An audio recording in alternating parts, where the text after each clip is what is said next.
ఈరోజు పిల్లల్ని స్కూల్కి పంపించేసిన తర్వాత దేవుడికి దీపం అయితే పెట్టేశాను. 10 గంటలకంతా టిఫిన్ అయితే తినేసాను. టిఫిన్ తిన్న తర్వాత ఇంక మిగతా పనులు ఎలాగోనూ ఉంటాయి. తిన్న గిన్నెలన్నీ సింక్లోనే వేస్తాము. బోకులు అయితే ఉంటాయి కదా, అవి కడిగేసి స్టవ్ అయితే క్లీన్ చేసేసాను. 11:30 అయిపోయింది. మళ్ళీ ఏదో ఒకటి తినాలనిపిస్తుంది నాకైతే. 1 గంట 2 గంటలకు అలా ఆగాగి ఇంట్లో ఏమైనా ఉంటే తింటూ ఉంటాను. ఇది వచ్చేసి పాలకొబ్బెలలో చిన్నప్పుడు తినే ఉంటాం కదా, మీకు చూస్తూ ఉంటే గుర్తొస్తున్నాయా?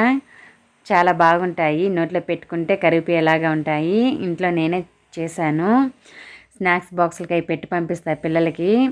అసలు ఎంత బాగుంటాయో, నోట్లో పెట్టుకుంటే కరిగిపోతాయి. నాకు భలే ఇష్టం ఇవి.